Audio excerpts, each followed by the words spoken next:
You're listening to The Last Diet Experience. I'm Lizzy Habits, and I lost 20 pounds without any typical diet and have effortlessly kept it off since. What I discovered was not just permanent weight loss, but a journey of health, self-love, joy, and personal growth. And I'd like to bring you along so you can do it too. In this podcast, I will share what I did to lose weight and keep it off while never having to count calories, white knuckle hunger, and especially not having to give up my favorite foods. It's definitely not the normal path. Let's dive in. Welcome back, ladies, to the Last Diet Experience podcast. On today's episode, I have a very bubbly soul that I happened to find in it was a business, but also a personal growth type of event. And just his energy was so attractive to me that I don't even remember exactly what the conversation was, but I just remember his energy. And it's Andrew Dowdy, who is a yoga teacher and an Ayurvedic, I don't know, promoter, or I don't even know how to say it, but I'm going to let him introduce himself because he's going to do a better job than I do. Go ahead. Welcome, Andrew. I love that. Thank you so much, Lizzy. Thank you for having me here on your show. I'm really excited to be able to share some just of what I do with people because, I love your work around the last diet because I think when people can really get enough information to find the breakthrough that they need to connect with their own bodies and what their body needs, your entire life can change in such a huge way. So I'm really excited to be able to support you in this project. And yes, I remember meeting you also and being like, okay, you're one of my people for sure. So, for all of our audience, my name is Andrew Dowdy. I am an Ayurvedic practitioner by trade. We'll talk a little bit about Ayurveda for anyone who doesn't know what that is. And I also practice yoga, specifically with the focus on biomechanics and nervous system regulation, and how these really ancient tools are backed by modern science in ways that really, for me, basically mean that we should be very curious about a lot of these more ancient tools that we have, especially in terms of how we can use these more ancient tools to really focus on our modern day challenges. Because let's be real, there's some challenges that we're all facing Yes. when it comes to our body and our nervous system and our collective. And I really do feel that a lot of these more ancient paradigms, instead of being something that is like, oh, that's like old hack, actually more and more we're finding, even supported by science, that many of these really nature connected wisdoms, humans, we're part of nature.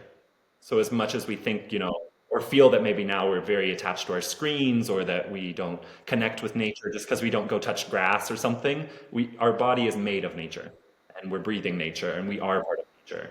We're affecting nature and nature's affecting us. And we have our own nature.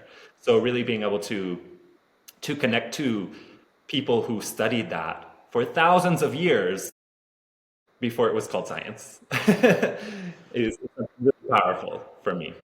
Yes, and I think we're in a stage or of life, and I don't mean like our lives, but human life form, where we're grabbing back to the old, like quote unquote, old ways because they find that what we have veered towards, it's not working anymore, or it's not working like we wanted it to work. And we're finding that our solutions were actually not a solution. It was just being convenient and not necessarily helping us thrive as a whole human. And we can And, narrow it down a and I, little more. What do you mean? I'm sorry. yeah, and I a lot in modern science as well. Like, don't get me wrong. I'm not saying we shouldn't go to hospitals. I'm not saying we shouldn't take pills. I'm not saying we shouldn't get surgeries that are life saving. I'm absolutely not saying that. If anything, I really believe that I believe very much about dreaming into a future where we're integrating Hmm. science that Right. actually honors sciences that are just not Western. I think that's really the conversation. A lot of what we call alternative medicine or alternative yeah, we'll just say alternative medicine. The question is really like, when did that become alternative? Because it Mm-hmm. was actually working for certain populations for a very long time. But nevertheless, we do have a lot more technology today. We do have the ability to see into a cell. We do have abilities to do all sorts of amazing things. And so I really think it's like a relationship. Mm-hmm. If you like cooking and your person likes washing dishes, bravo. Like work to everybody's strengths, right? Like don't complicate it. Right, right. And really like if everybody can bring something to the table, it's just going to be a better potluck, at the end of the day. So that's really as well. I want to make that very clear. Yeah, I do completely agree with you. I feel that Western medicine was made for exactly what you mentioned, those life-saving procedures, whether it's surgery, whether it is medication, whether it's any intervention that is an emergency. But we have uh, moved that towards the everyday. And that's where I think it's becoming dysfunctional to the point that some people think that that is health. And that is like what it should be because that's all we've been taught. And that's, I guess we're coming back to a balance where Hmm. everything meets in its best function and in the best moment wherever however we need it. So, yeah, Hmm. yeah, I completely agree with that. But let's go back to um, the Ayurvedic. Like, what is Ayurveda? Good question for anybody who doesn't know. Ayurveda is a health science that is from the Indian subcontinent. As far as we know, the practices go back anywhere between 4,000 5,000 years. That many of these practices were actually starting to be codified and written down and shared, also via oral tradition. Today in India, there are hospitals that are Ayurvedic hospitals, and there's also Mm, Western hospitals. And interesting. when you go to school to study to become a doctor, you can study to become a Western style doctor, or you can study to become an Ayurvedic doctor. And there's actually many, many practitioners these days that have studied both. And you'll find that actually a lot in the United States. There's many practitioners that have some degree of experience, certification, knowledge as well in Western medical science or Western nutrition. Just because it also allows us to connect more deeply with our clients where we are. So at the root of it, Ayurveda really, I'm going to share just two concepts, just to kind of kick it off, that I think can be very maybe helpful for your people Mm-hmm. and people who are getting to know what Ayurveda is. So one of these concepts is Agni, and Agni is fire, literally in Sanskrit. So Sanskrit is the language of Ayurveda.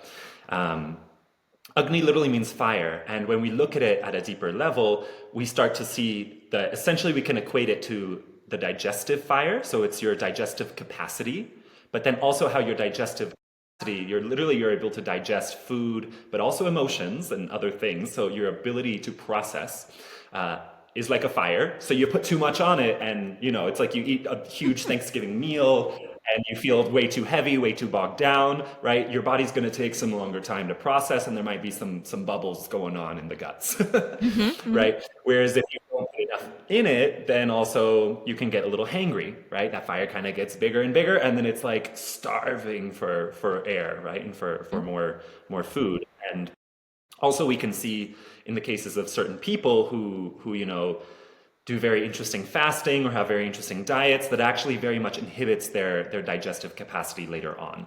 And so we actually have to recuperate their digestive capacity. And Agni also, we see it as a metabolic process. So it's how your digestion actually then influences all of the other metabolic processes in your body, which is essentially how your body uses energy. So, because if you're thinking about basically your digestion is where energy comes in, where Mm-hmm. all of your fuel is going to come into your body, that kind of then sets the nervous system communication to the rest of your cells about how your metabolism can operate. Because if you're not getting food in, but your metabolism is super high, your body's going to have a problem. There's going to be Mm-hmm. degenerative issues. If you're getting the wrong types of food in and your body can't quite process it, there's likely going to be some inflammatory processes. that are going to affect the metabolism. And that's going to then affect how your cells are created. You're going to have certain inflammatory conditions.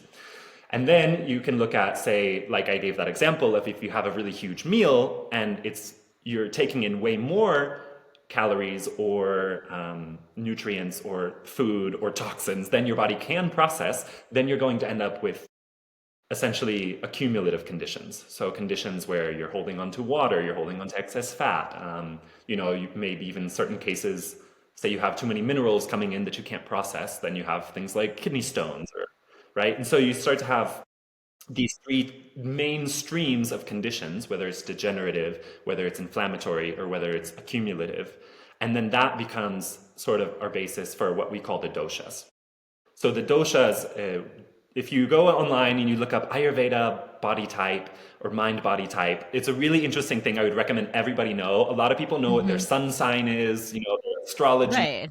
but a lot of people don't really know what their dosha is. And your dosha is essentially what is your body's tendency, right? So it's like if you look around in nature, you see trees that are skinny, you see trees that are thicker, and then yet we vilify ourselves for having like or having like a flat ass.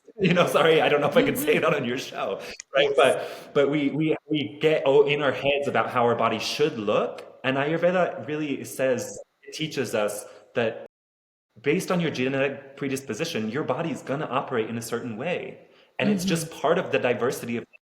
There's going to be bodies that are thicker and that tend to hold on to more nutrients. There's bodies that burn through it quicker and tend to be thinner. There's bodies that are really athletic and, people who tend to like run hot even if they're in a cold room. And your body is going to tend towards inflammation. And so Ayurveda has these streams of understanding like, okay, your body has certain tendencies about how it's going to deal with the nutrients that come in. And that actually then informs the type of diet that we can have in terms of, actually eating for our bodies, not following a diet that's good for like that has nothing to do with my body, right? But actually, what is my body craving? What is my body needing? How is my body built? Like why wouldn't you eat for the way your body is built? Why would you eat for the way somebody else's body is built? It just doesn't make sense.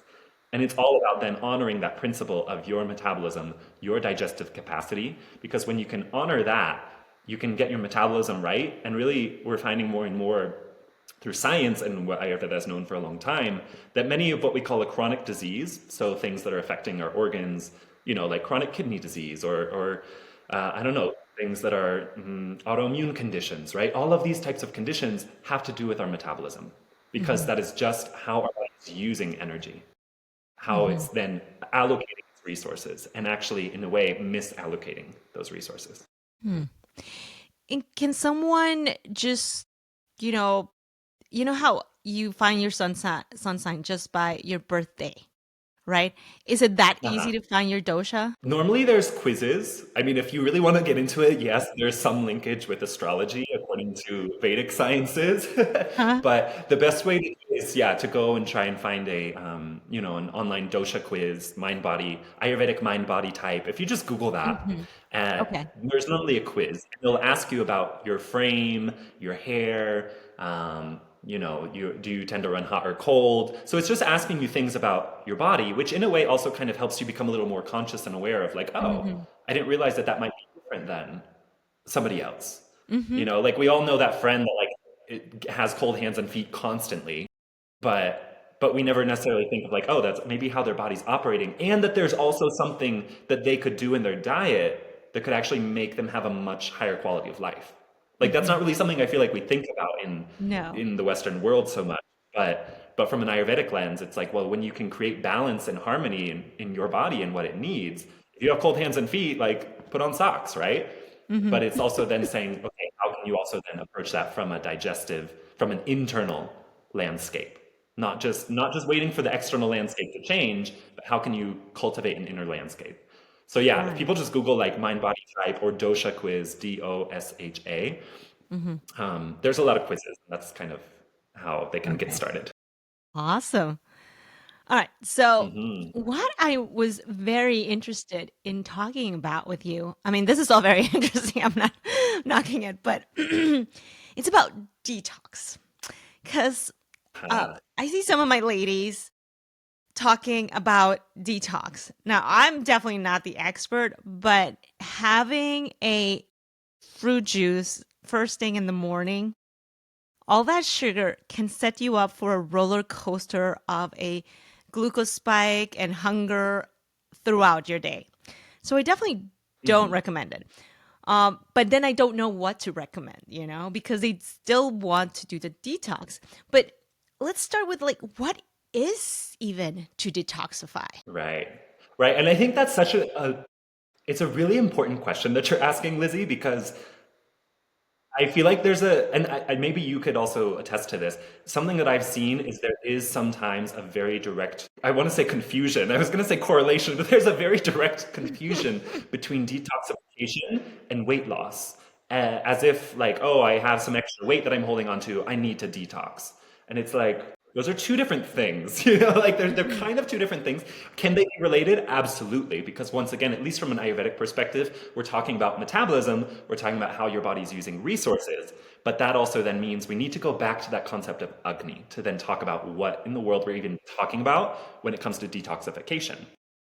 So, really, from this perspective, if we're talking about toxins, right, we're talking about something that comes into your body and that creates a process that your body that is not ideal for your body, Mhm. right? We're talking about something that comes into your body that is not nutritious. It's not going to feed it. It's not going to help it. It's not going to your cells and doing something good. If anything, it's something that comes into your body, makes its way into your tissues that is harmful, right? Mhm. Like that we just need to be clear about that. Fat is not necessarily harmful, right? Fat is actually Mhm. really necessary Yeah. for things like health, brain health, joint health. So it's not just like, oh, I'm cutting out fats, right? Mhm. It's not just I'm cutting out junk food. That has maybe to do with it because of some of what that has. But it's important to recognize that detoxification is a process in our body that is natural. Your Mhm. body is already doing it. Ideally, it's already doing it. What we're doing when we do a quote unquote detox is we're helping what our body already knows how to do, right? Mhm. And when we're talking about those toxins, those things that are coming into our body that are potentially causing harm, what are those things? And instead of getting into the nitty gritty of what are those things, we can categorize them. And it becomes then pretty easy to understand what we can do about it. How we can categorize them is there's water soluble toxins and there's fat soluble toxins. When we understand that, we can understand how to approach working with detoxifying our body in the terms of how we can support our body to detox, right? How we can support these natural processes. When we're talking about things that are water soluble toxins, these are things that, once again, it can be just anything that your body is like, I'm done with this, I don't need this. Guess what? Your body has a lovely system where you can sweat and you can number one it out, right? Your Yeah. kidneys are already set up to do that. Your sweat glands are already set up to do that. Um, so, in terms of like water soluble toxins, many times for many people, unless you have some sort of kidney issues, normally you can just drink more water and that will happen. Or you can get sweaty and you can do some exercise and you will literally sweat out those, you will like move those things out of your body, right? So that's pretty easy, right? Like you can just, you're drinking water now. Here you are Mhm. detoxing, right? If you didn't drink water, right? And that's maybe a problem for some people. I do know there's a lot of people who don't drink enough water or forget to drink water or whatever, right? Like that then becomes an issue because you're not helping your body doing its daily detox that it needs to do to remove all of those water soluble toxins. So that's one thing that, that's quite easy. If there is certain issues with, say, water retention or kidney issues, or there's some challenge for a body, specifically kapha types. So if you do the dosha quiz and you find out you're a kapha type, these are people who tend to have like stronger bones, maybe softer skin, sometimes tend towards holding on to more weight or more water weight just because their body has a tendency to accumulate and to hold on. Then sometimes we can look to certain herbs, in particular, like kind of more diuretic herbs that can help our Mhm. body flush out some of that water so that we can better do some of that water mediated detox, right? The other type of toxin is fat soluble toxin, which I think is going to lead us more into some of our other questions. But when we're talking about fat Yeah. soluble toxins, we're talking about you need to drink more water, right, to get out water soluble toxins. When we're talking about fat or lipid Mhm. associated toxins, so things that store themselves in fat, we then have to look at what are we going to do with fat. Hmm. And that's like something that people just want to juice their way around and never really think about. Like it's so fat is such an interesting, weird taboo thing in, in like American culture and Western culture, right? That was been like vilified in the 80s. And then now we're learning that like, oh my gosh, so many people have gone on these like fat-free diets and like there's so many health issues that come up with that, right? So we'll get into more about but when we're talking about what are we doing when we're detoxing, we're trying to get out those negative things that have made their way into their body that have either floating around in our water that can get out pretty easy or that have made their Hmm. way into our fat that are a little Hmm. more challenging to deal Yes. Okay. So, what are the most popular methods that you see people trying to detoxify with, but are actually not, I don't know if to call it not the best or actually damaging to their body? with. Number one is definitely juicing. Juicing is there. I mean, there's scientific studies, and actually, there's science that came out at the beginning of this year. I think end of last year, beginning of this year, that was about essentially juicing's effects on the gut microbiome. And so, even if you just Google that, like juicing effects on microbiome, you can find some of these studies. But essentially, what they found is even just after 3 days of juicing diets, Lizzie, 3 days, 3 days of just doing juicing, Okay. so that you're getting your toxins out. You think you're detoxing. After 3 days, there were increased inflammatory markers in the gut What? associated with diseases like Alzheimer's, right? So like we're talking about like, okay, yeah, great. Maybe you're starving yourself so that your body Mm-hmm. might lose some weight. Okay, wonderful. So if your goal is weight loss, great. You're maybe you lost some weight, and yet you've set your gut up to have more inflammatory conditions to be able to process less food in the future, right? Because you're already altering your gut microbiome in a way that is harmful. And Mm-hmm. the markers, so what we've then associated when we've done studies on more chronic conditions, like things like Alzheimer's in this case, in that study, are directly linked to the things that they could see happening in people's gut. And that was after 3 days. So people who are like, oh, I do my yearly juice cleanse, oh, I'm always, I have a juice every day, whatever. Yes, there's plenty of vitamin C and all of those things going on in there, but at least from an Ayurvedic perspective, for example, we're less concerned with you know the intake of vitamins, minerals, calories, and more how your body actually then uses those and how the food you take in actually sets you up to use those. And so, just from an Ayurvedic perspective, looking at that science, we would say, well, if you have this metabolic fire, you have this digestive fire that lights up in the morning, right? Mm-hmm. There's two clocks that are very important when it comes to our circadian rhythms, which I won't get super deep into this right now, but this is a concept that's really important because part of the detoxing process for me is actually coming into right relationship with nature. It's coming to right relationship with rhythms. So it's going to be really hard to detox your body if you're not working with it, if you're working against it. And Mm-hmm. part of that is the fact that our brain has one clock, and that is lit up by some area in our brain called the SCN that essentially responds to the first light that comes in the morning, especially blue light. So this is Mm-hmm. the whole concept. I'm sure people, maybe people who have heard about, the like blue light filtering glasses or turning blue light filter off on your computer at night. Why? Because it's that blue light sends information to your brain that is still the middle of the day.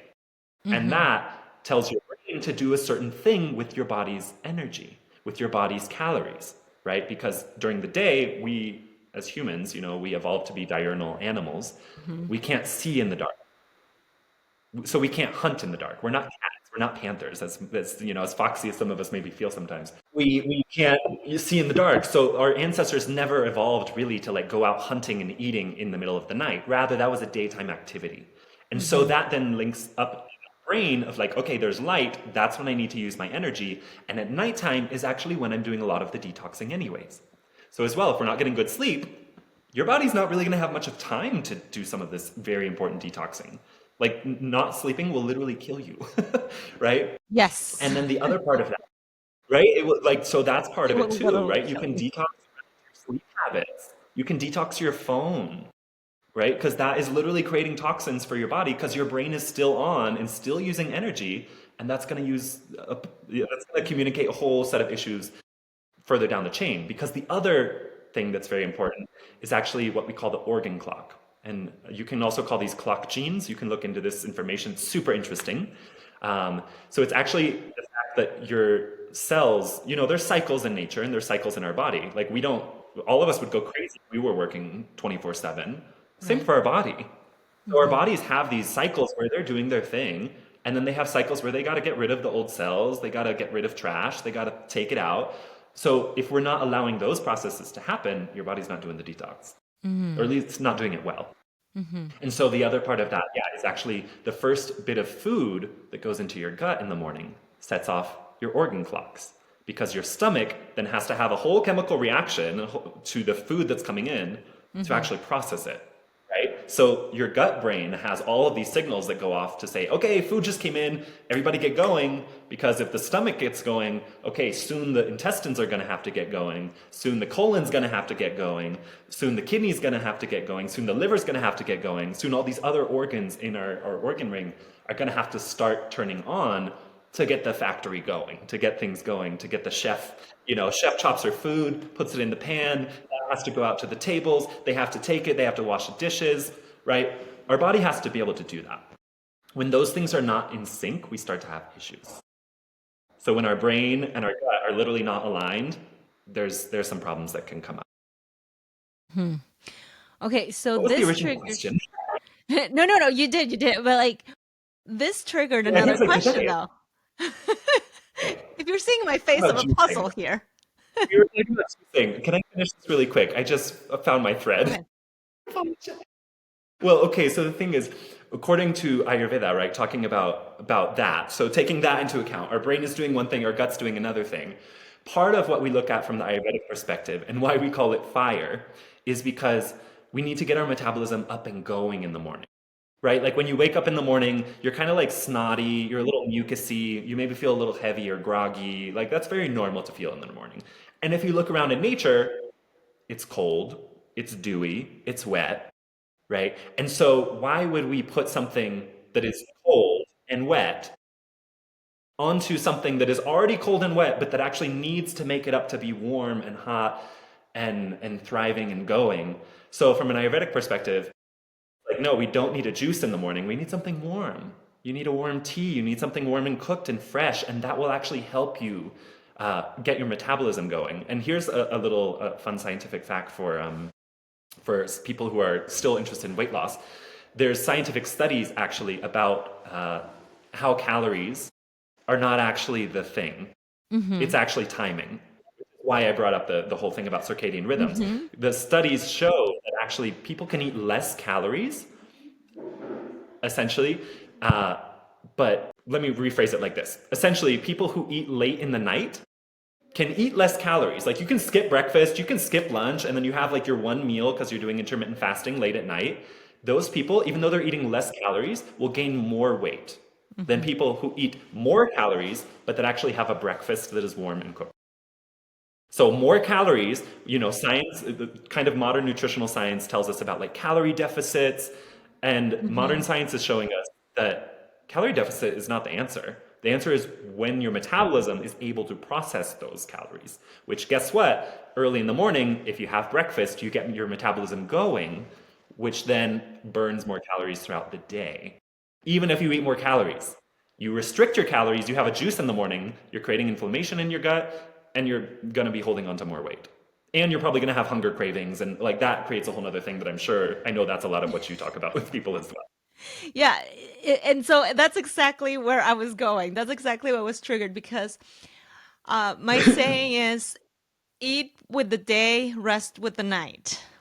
So Mm, basically eat while it's daylight, and then when it's dark, mhm, you wind down, you rest. Now, mhm, here's the thing though.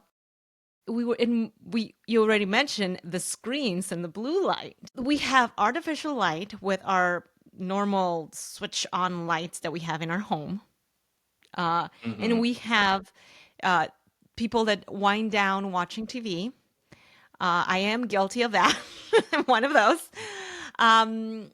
people that are winding down on just doom scrolling on their phone or whatever, we are so exposed to artificial daylight that Mhm. my question is, this how does this affect the timing of eating? Like, if I have a dinner, late dinner, even though it's already night, but it is full of light because I don't know, we're watching TV and we also have our light switched on. Mhm. Are we tricking our brain or confusing it, you know? Do you know of Definitely confused. any? We are not able to, yeah, we're talking about a circuitry that is thousands of years old. Hmm. We're not smarter than it just because we have a cell phone, so we cannot, like, for example, like we send astronauts into space. Their body Hmm. still responds to the fact that they're disconnected from this planet and they're in space. Like there are still issues. It's not just like, oh, we're gonna eat up here, we're gonna have light, we're gonna, sleep up here and everything's gonna be fine. Our bodies are made of the earth. And our bodies follow the earth and its rhythms, right? So given that case, that you're talking about, I mean, there's a lot of scientific studies about shift workers, for example. So people who are like working late at night, so they're up and they're going and they sleep during the day and they're having most of their calories later in the evening. So many chronic health issues, Mm. chronic physical health issues, chronic mental health issues, obesity issues, metabolic disorders, like way, way, way disproportionate to the actual population. And the only factor is the fact that they're not working with the cycles. And that's the thing when we look at the definition of a shift worker, a lot of us who are then, as you were saying, going to bed, staring at screens, staying awake late into the night, who are eating late at night, who are skipping breakfast, who are maybe sleeping in, all of these things, it's okay. But we essentially fall into that category of being a shift worker. And I think this has a lot to do with the whole like wired and tired thing that a lot of Hmm. people struggle with. We're not Yeah. actually working with our nervous system or our gut to get those two things, like our brain and our nervous system and our gut all in one line. We're not working. So at some point, your body has no idea what the heck to do with its information. So yeah, it's wired, but it's also tired because Hmm. you're saying, hey, it's daytime. Your body's like, I don't even know what to do with these calories. I have no idea what to do with them. What do you want me to do? Like, you don't even give me time to rest. You're snacking every 20 minutes. Hmm. You're eating ice cream late at night. You're having a juice in the morning. Like, what do you want to do? Do you want to lose weight? Do you want to gain weight? Do you want to, like, what do you want? I don't know what you want. Yeah, no, totally. We ain't fooling anyone, even ourselves. All right. Ever. And that's really, really important to know. Like, we don't. Like, there's truths in our heart, there's truths in our body, and Hmm. we can try and overlook those. Like, we can try and act like they're not there, but like we know deep down that there's truths in our bodies, right? And And it's we such can't. a So yeah, we're not fooling. simple change, just okay, instead of winding down with your favorite TV show, wind down with a book, you know, or just a meditation. I don't know, something like that, something that doesn't involve screens. Although we now have books on screens, but I'm talking about the paper books. And it's such a simple thing, but habit is what makes it feel hard. But Mm. also, I mean, it's a choice, really. It's a choice, and I have made that choice. Um, anyway, I'm not gonna scold myself right now. let's let's move on to so what would be reasons or signs that someone would notice and can trigger the idea of oh, I need to detoxify, like. Okay, I love this. Such a good question, and there's two answers that I can give. So going back to that original concept of Agni and doshas, those are kind of ways that we can understand where our body is off and ways that we need to get back in line, right? So looking at the concept of Agni, this digestive fire, our metabolic process, we have sort of the antithesis of that from an Ayurvedic perspective, which is something called Ama, A-M-A, which you can look up as well. And if you start getting into all of this and get dorky about it, you will find more info about it. But one of the quickest ways to tell if we have this thing called ama, which is we would call like undigested or unprocessed toxins. So things that have not been digested in your body, that because they haven't been digested, they're just kind of floating around or they're just kind of blocking channels. They're just kind of there, you know? So if we even think about like say plaque, like let's just say plaque in arteries, right? Like that's kind of one way we can almost think about. It's not the exact same thing. I'm not saying ama is plaque, but right, it's like, okay, that's fat that made its way into your body. It didn't get processed properly, and so now it's clogging your arteries, right? Which then is going to create other issues in a cascade. But of course, we can deal with that plaque, right? Like we know there's certain things we can change in our diet, in our habits, in our lifestyle, in our exercise regimens. We know that we can do things to start to change that, right? To start to allow our body's natural detoxification process. So some of the ways that we can look at there being ama, the presence of these undigested toxins in our body, one of the biggest ways is actually if you look in the mirror at your tongue.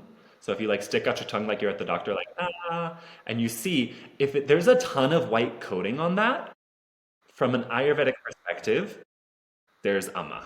Because that is just showing that your gut microbiome has a lot going on, and that's made its way all the way up your esophagus to your oral microbiome. So your oral microbiome is showing signs of the fact that there's a whole lot that is not processing.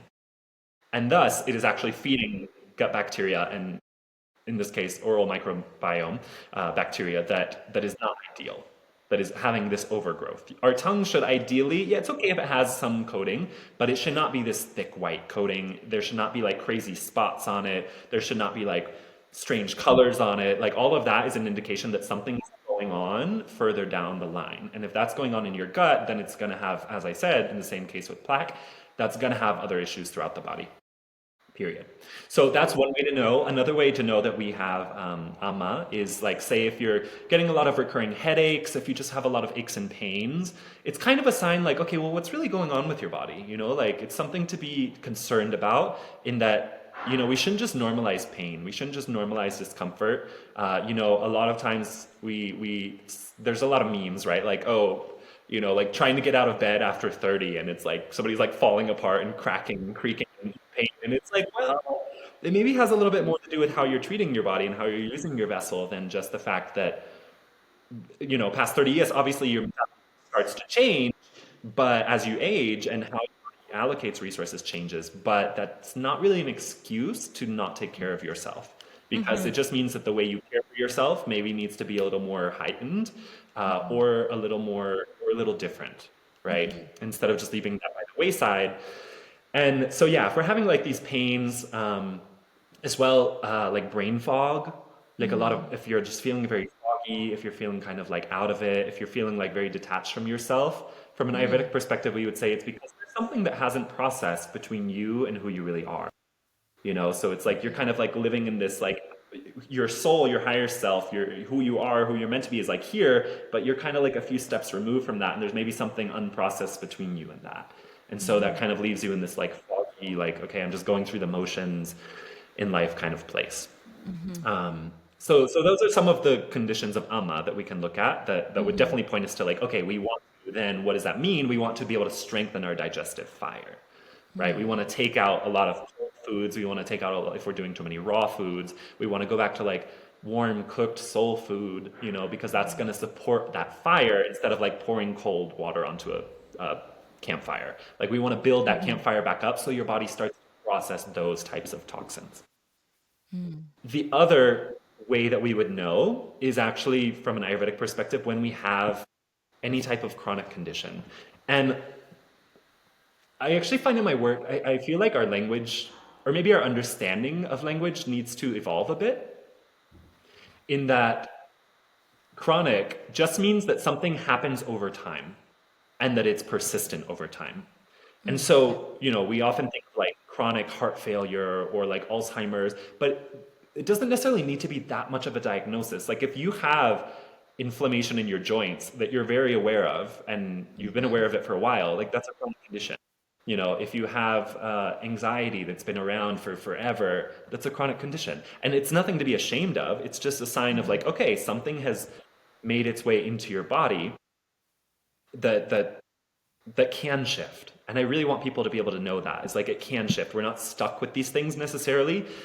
from a Western medicine perspective, that's where pills often come in to try and treat, but oftentimes they're managing a condition because they're not going to the root. Ayurvedic Right. perspective, we want to go to what the root is. And what is the root? The root is one of those doshic conditions. So it's either that degenerative condition, which would be vata, it's an inflammatory condition, which is pitta, it's an accumulative condition, which would be kapha. So you actually, from an Ayurvedic perspective, when we have, and something I teach often is actually that any disease, like what we call a disease, is just a quality and a tissue. So it's either Okay. inflammation or Uh-huh. degeneration or accumulation in some area of your body, whether that is an organ Oh, or whether okay. that is in your muscles, whether that is joints, whether that is bones, whether that is fat, whether that is reproductive tissue, whether that is hormonal tissue. So it's just the fact that, okay, you have whatever this is going on in these cases. And let's just take an example of arthritis. You can categorize arthritis by these three different ways, right? Just like with any condition. So you Okay. have something in a joint space or in a bone space. You have degenerative, which is basically osteoporosis or osteoarthritis, right? You have holes and degeneration of that tissue so that creates issues. You have rheumatoid arthritis, which is actually a more inflammatory condition, which can be an autoimmune and inflammatory condition. So you have inflammation in the joint space, right? Which often will have everything included with that: heat, swelling, redness, irritation, right? All of that's just fire.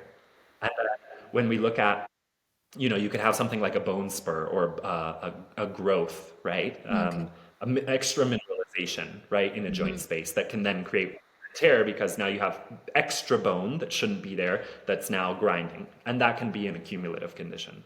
So from an Ayurvedic perspective, we would see that, from all of those, might have a different medication and they might have some pain medication from, Western science. From an Ayurvedic perspective, we say, okay, what stage of disease is that and how can we walk that back, right? Because now we know what the root is. We know if the root is inflammatory. We can tell if the root is degenerative. We can tell if the root is cumulative. And based on that, we find the root cause of that in your diet or your lifestyle or your circadian rhythms or your nervous system. How is your body, why is your body doing this? And we walk it back, essentially. That walking it back process is a detoxification process. And so it's not toxins in the way of, in the exact Western language of water soluble, fat soluble. It's actually detoxing disease processes that have made their way deeper into tissues, if that makes sense. Yeah. Which is actually quite a profound concept, I think, right? It's like if inflammation has made its way into your joints, we need to detox inflammation out of your joints. And there is a way to do that with medicine. We call it panchakarma, which is something people can investigate and get more into as well. I keep working the doctor, but Nutritionist, yeah. nutritionist, thank you, Yeah. nutrition. It's like what? So I love that. I love that. All right. Yeah. So talking about daily detoxing, some of the things we can look at. I feel like this is such a big topic, but let's try and keep it. Let's keep it. Yeah, give me like the top, Right. top five. Okay. So if we're talking about water toxins, right? Like we'll look at water, we'll look at fat, right? And then maybe I can mention so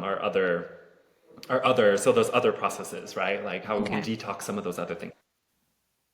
So when it comes to water soluble toxins, some of the things we can do every day: drink plenty of water. I'm going to leave that up to everybody. I'm not saying you need to drink 2 liters. I'm not going to say you need to drink 8 cups. Just drink enough water, right? The Yeah. more water you get in, and not necessarily the more you get in. You don't need to just like flood your system, Hmm. right? Because then you can actually leach out some nutrients, which is not ideal. But just get enough water and also get moving. Because actually, to move your lymphatic tissue, for example, you actually have to move your body. It doesn't just circulate around like your blood. So, and that is sort of where a lot of those water soluble toxins can end up.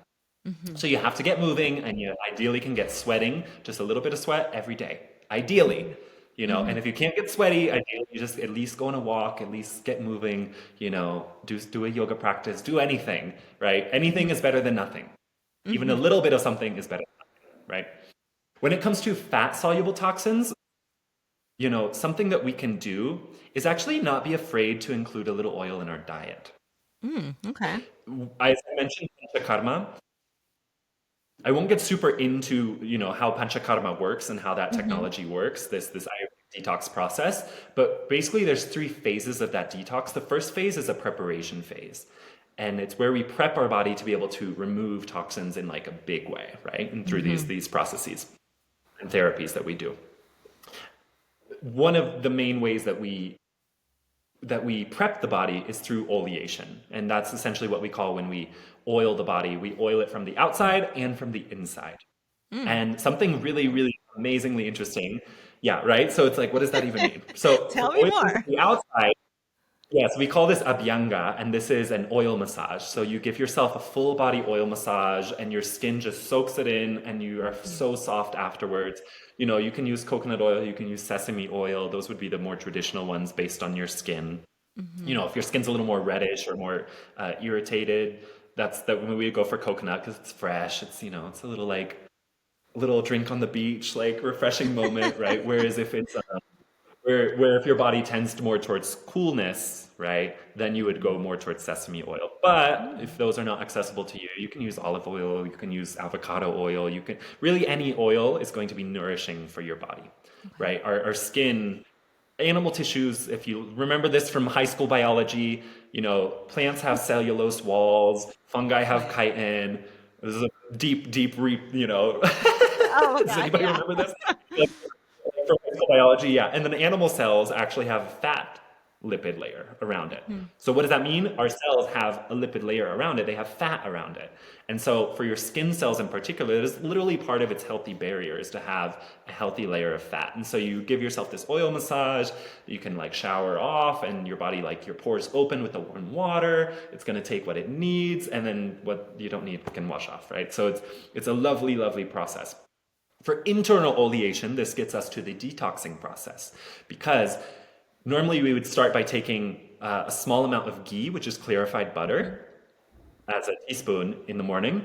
And then you up that every day when you're actually going into this detox process. So every day, say you start with 1 teaspoon, then you go up to 2 teaspoons. Okay, after 2 teaspoons, you go up to 3 teaspoons, right? And I'm not recommending people start just consuming copious amounts of ghee and butter and oil necessarily, because your digestive fire has to be strong enough to process it before you go into that process. But the science behind that is super fascinating. It's something called lipophilic mediated detoxification. From the Western perspective, we just call it Tell me more. oleation. Like we're just taking ghee over here, right?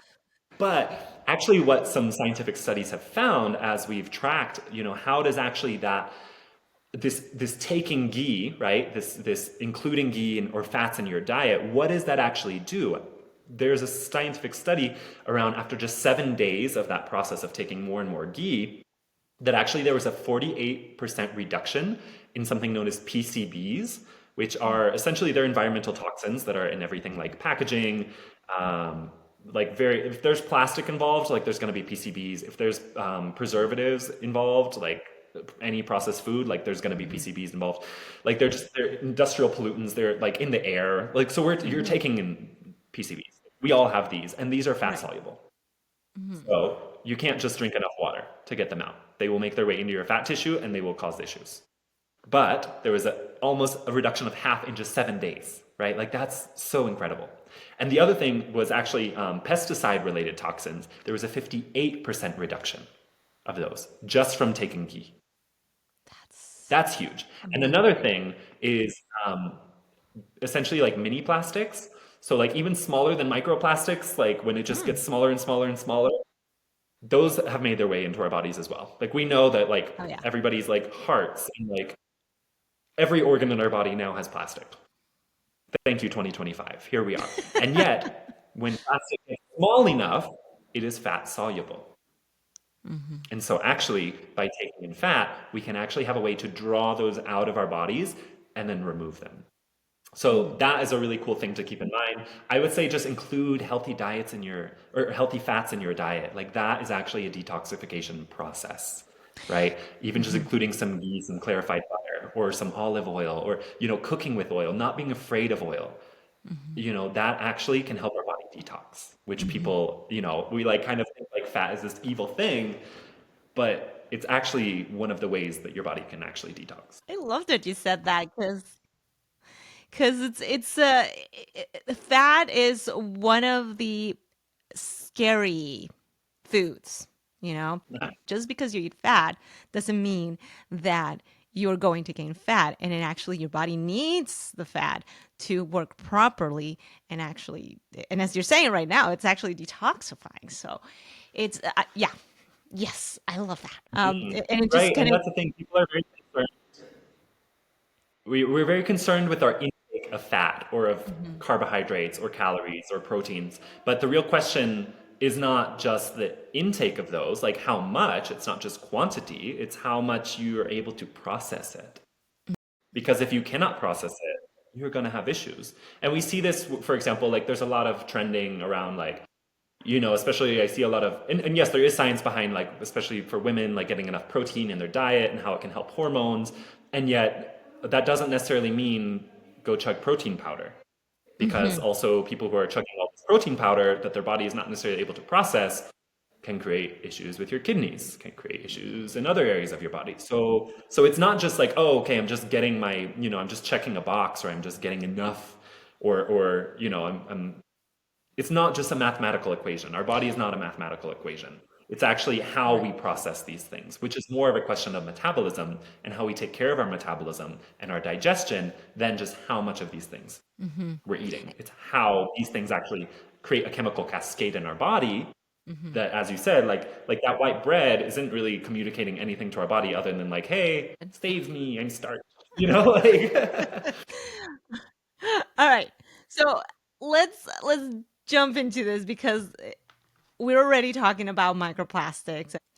So obesogens. I explain this as things in our environment that are either unavoidable or very difficult to avoid, that get into our body through our air, through our skin, through our eyes. In I think they're called obesogens because that is the most evident symptom. They cause havoc in our body, but the most evident symptom is weight gain.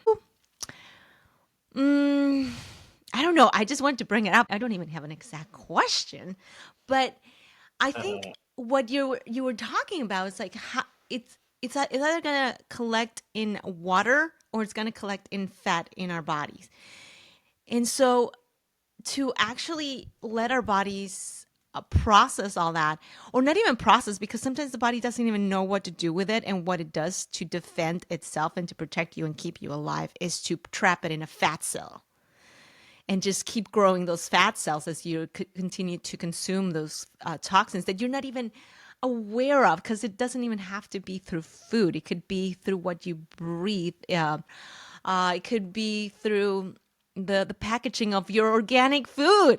That is something that like gets me a little passionate, because I have in my grocery store the bulk lettuce, and I got the bulk lettuce, and it's the non-organic lettuce. But the organic lettuce has to be packaged, or that so it says that it's organic, and it's packaged in this plastic wrap.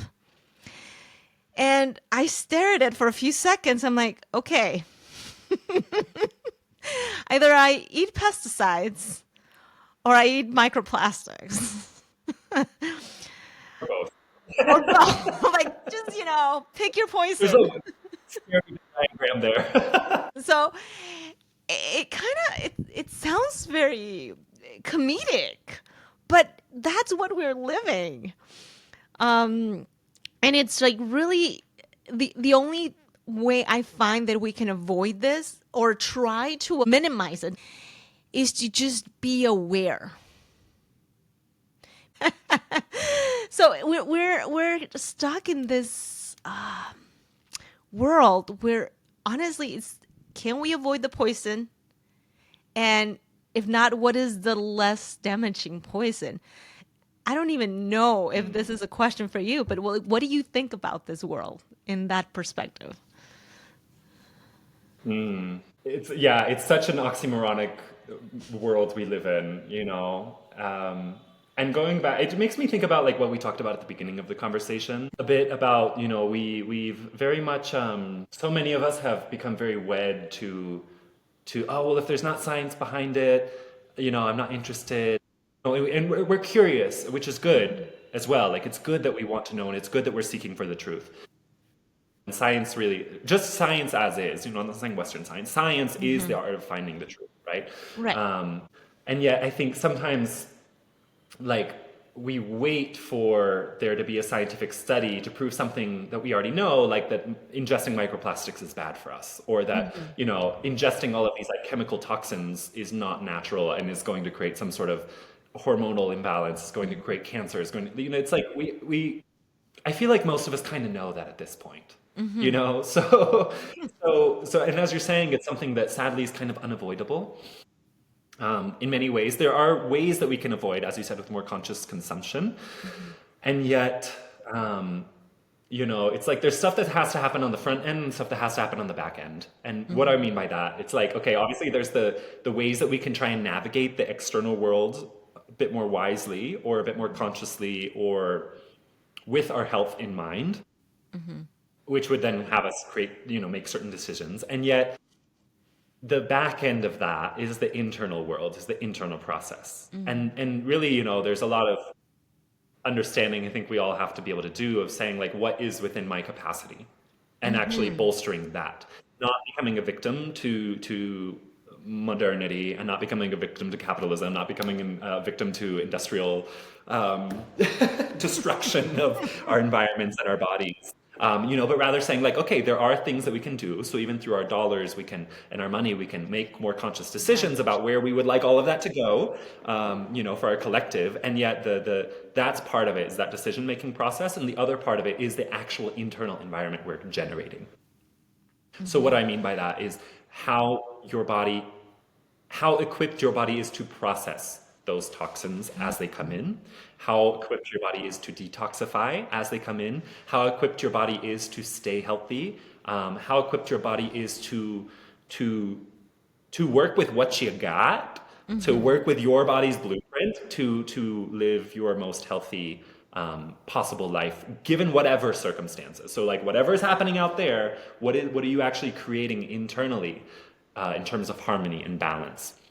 And so that's really, I think from an Ayurvedic perspective, Ayurveda, it's not that we don't care what's going on outside, it's that we care about more what's within our capacity. Because we cannot control everything. And trying to control everything is also not great for our nervous system. Having a meltdown about the way the world is not great for our nervous system.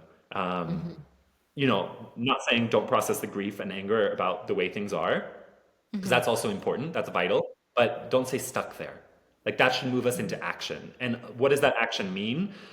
How do we create a world in the future that is more, and how do our day-to-day actions contribute to that world, right? That is through our conscious decision making of trying to become more in right relationship, right? My body doesn't know what to do with these toxins that I'm putting on my hair and my skin.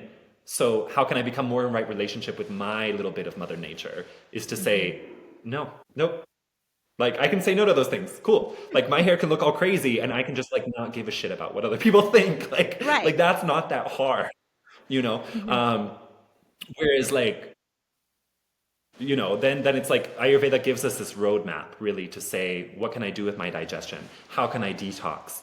How can I give myself these like yearly or seasonal detoxes to process out what my body has accumulated over this year? How can I keep my digestion strong, my metabolism going, so that I'm burning through more of the toxins than accumulating more of those toxins, right? And I'm processing them in real time instead of having to like deal with them later, like we were talking about like with Western medicine of like, oh, now I'm screwed, we're cooked, like now I have to take these pills. Like, no, maybe you could prevent some of that, right? And even understanding your own body type and how you operate is a really, that awareness, not just of what's going on out there, but that self-awareness of like, how do you operate and what are your needs and what are your triggers, even when it comes to like dieting, like, wanting to lose weight or whatever. Understanding yourself is going to be the key for that healing process to unfold, because that is the process that actually allows you to take better decisions, to be in better right relationship with yourself. That's what I would say for that. I agree. Like, you know what? This reminds me of a thought exercise. I was given this exercise in this book, and this is in probably around 8 years old. I don't know why I still remember it. But it was interesting because the question was, which home is cleaner? The one that never gets dirty or the one that gets regularly clean? Now, this is just thought experiment. Ideally, like it would never get dirty and that's it. But that's not reality. It's going to get dirty. There's dust in the air. You would live in there and your skin starts to fall off, the dead skin. So you're going to get dust and you're going to be using things and things are going to get dirty. So it's really, the answer was the one that gets regularly clean. I think it was civics. Anyway, Oh my gosh. I know. And so I'm thinking, like, that's exactly what we need to apply to our daily lives, not just at our homes, but in our bodies, which is our vessel, our home that the, I don't know, the energy that is us exists within our bodies. And so, how can we keep this regularly, um, not just clean, but how can we love it? How can we take care of it? It's not that it's never going to get damaged. It will. It's not that it's never going to get dirty. It will. That's reality. That's life. That's what happens. How are we going to keep a balance and continue to care for it? And I think that's what the children version of what you just said.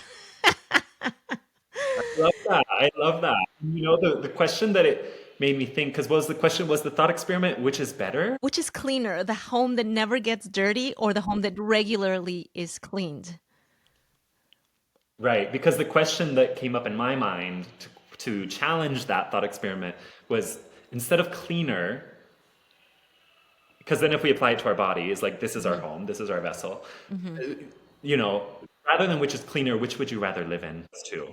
Right? Mm-hmm. Because I envisioned like this like show home that's like perfect and manicured and polished and everything. So it's like never gonna get dirty because nobody lives there and there's no soul, there's no spirit, but it's perfect, Mm-hmm. right? Or this home that is lived in and that, yeah, like has like your kids' toys in the corner because you're just like, you're tired and you came home from work and you can't deal with it right now and it's fine. And there's like that artwork on the wall that's like kind of weird, but like you like it. And Uh-huh. and it's lived in, and it's warm and it's cozy and it's yours and it means something. It actually has personality and it has hope, and it's a home for so much more than just perfection. That's what came up for me when I was thinking that. And I was like, yeah, I mean, like, who gives a crap about which is cleaner? Like, which one do you want to live in? Which one Like, of would you course we want to rather? live in a clean space. Of course we want to live in a clean space, but Yeah. then, as you said, the answer becomes, well, the one that gets cleaned, because that's Right. what's real. That's where we would rather be. But also, yes, clean it up, on Yeah. occasion. But also enjoy I it, agree with you. right? Yes, keep it organized. And I think, and when it comes to like keeping it organized, that makes me think about habits, sort of how you Mm-hmm. were, very much about what you focus on. It's like, it's not that I need to like wait until my house needs this extreme overhaul and deep cleansing. Like, yes, that's nice sometimes. It's nice to have your like spring clean and you actually like dust behind you like move your fridge and actually like get the crumbs that have been there for 3 years out. It's great to do that. And yet, like actually like maybe wiping down your counter and like washing your dishes on a daily basis is kind of a nice thing to do as Yeah. well. Right, those habits, and then how those habits translate into like how we actually daily choose to do something for our body, even if it's not extensive and if it's not perfect, and it's like we don't need to focus on that. That's so Mm-hmm. it's so taxing. Like, aren't we just tired of that already? Yeah. you know But yet, like, yes, there's things that can be done that are genuine care. Like self-care beyond like, oh, I'm going to use this like face scrub. It's like, yeah, that's nice, but yeah, like how are you actually caring deeply for your vessel? Mm-hmm. Given the fact that there are things in this world that we cannot change. All right. So, well, that this conversation has really flowed, and I'm looking at the clock. And I'm like, oh my god, I didn't know it was that long. But it's awesome because I'm learning a lot, and this is fun. But let me ask you just one last question. What is one step that our listener can take today to detox their body? The first step of cleaning your vessel. I'm going to make a pitch here. Go. Do it. I want it. I'm, yeah, I'm gonna shamelessly pitch Ayurveda here, just not as like the end all be all solution to things, although I think it is very, very effective. Mm-hmm. I've seen it be very effective for many conditions. But go take a mind body quiz. Go find out what your dosha is, because Mm-hmm. it really will open a door for you. It's not to say like it's like that you need to become now an Ayurvedic practitioner, but really I think for so many of us, just having that, as you said, like awareness changes so much, right? So actually Mm-hmm. like having a paradigm and having a language and having an understanding of like, oh wait, whoa, like I didn't know that some random quiz on the internet knew about my body more than I did in a way, you know? So just having that information, that knowledge will actually help set you up to understand like, oh, maybe how can I take care of my digestion more? Oh, because if my body's this way, what kind of foods work for me more? Oh, it makes sense that wait, but I've been eating all of these things on the like maybe I shouldn't eat those list, Mm-hmm. and I haven't eaten any of those things that I should be eating in a long time, and let me just try it out. I mean, that's how I got into Ayurveda. Mm-hmm. Like I was having really, really intense health issues and digestive issues particularly, and I was like doing all the things to not do when I took that quiz, and I was Mm-hmm. like, you know, this is my body type, this is what I'm struggling with, and it was like, here's what you should not eat, and here's what you should try and prioritize, right? I was doing like everything on the don't do list. And then it was like, and if you're doing these, you probably have these symptoms. And I was like, why didn't my doctor tell me this? Like, I was like, why didn't anybody know this until this free online internet quiz? Like, this is crazy. And then I started just shifting my diet to reflect a little bit more of those you know recommended foods, which in my case was just like more cooked foods, more warm foods, less like cold smoothies, less coffee, less you know stuff like that, and less raw foods, less salads. Because I was so healthy, quote unquote, but I was breaking down, and I was like, Yeah. why? You know, and I think so. Just you know how to start detoxing your body is understanding like how your body works and what is toxic for your body. Mm-hmm. That will take you much like deeper than trying to find some one size fits all like Yeah. hoodie at Target that like is just never gonna look good on you. You know, like it's just gonna like always be a little weird, always a little wonky, has a weird cut around the neck, like you know, like yeah, you know, Right. like try and find instead of that one size fits all detox, start to Mm-hmm. understand what is actually toxic for you, you know, Mm. and then little by little see how you can either remove those or how you can start to do things that would be more ideal for your body, which is oftentimes, at least from an Ayurvedic perspective, kind of the opposite, right? Mm-hmm. Like if cold is toxic for my body, it is harmful to my body because my body always tends to be really cold, Mm-hmm. right? Like that's just going to create more of the same issue than actually I need warmth. Mm. So there's always a very clear roadmap in Ayurveda, which is something that I find really comforting, really empowering to just know that we're not like stuck, we're not trapped, we're not victims to our body. Our body's not screwed up. Like your body is generally, as you mentioned, with like just storing toxins and fat. And so maybe it needs more Mm-hmm. fat cells to like store more toxins because it doesn't know what to do with all of them. Mm-hmm. Like your body's doing the best it can, just like all of us are. Mm-hmm. And, you know, when we know better, we can do better. And so Yes. when we can know a little bit more about how our body works, right? Like Mm-hmm. just from a different lens, just from a different lens, you know, it can give us some insight, I think, onto how then to start incorporating little ways of detoxing every day. Love it. Love it. I'm totally gonna go search for my dosha type. And Andrew, thank you so much for today. This has been so much fun. Now, tell us how we can find you. Anything that you want to promote, invite people to. This is your moment. Go. I love it. Thank you. Right now, the best way to connect with me, honestly, is on Instagram, which Mm-hmm. also, yeah, my Instagram is andrew.ayurveda, Ayurveda. Mm-hmm. I would say connect with me because right now I'm honestly just honoring the heck out of my nervous system and the fact that I was like burnt out doing too many things, and so there will be more offerings very soon. I have one signature course called Gut Health Mastery, which Mm-hmm. essentially walks people through how to incorporate Ayurveda in your day-to-day life in ways that are super easy, in ways that are rooted in you and your body and that self-understanding, and how improving your gut health can improve so many other conditions. Mm-hmm. So there's a little bit of science in there. There's a little bit of Ayurveda. There's a whole lot of learning about yourself. and how to start incorporating new habits. And I also do a guided detox in spring, which is the ideal time to do it. So next spring, I'll definitely be guiding another one around like March, April time. Mm-hmm. So I would say, yeah, connect with me over there. Right now, I'm in between like setting up a new website and like getting a whole new platform going. So find me over there. I also upload like personal life things. Um, I feel like I should upload more Ayurveda stuff, but it's just like a lifestyle for me at this point. I want to bring more people in, and I understand I Yeah, need to put more of that out there, but I'm also trying to work to my strengths, like having these type of conversations, right. because we're all just people, and cannot, I cannot constantly be on Canva trying to make polished graphics to try and get people to want to care about themselves. Like it's just so challenging. And it's such an example. Yeah. So that's a I'm perfect way a of doing living, it. breathing example of somebody who's just trying to make it out here, and and I do really care about helping other people Hmm. learn how to work with your body and what you got, and how to make the best out of your life.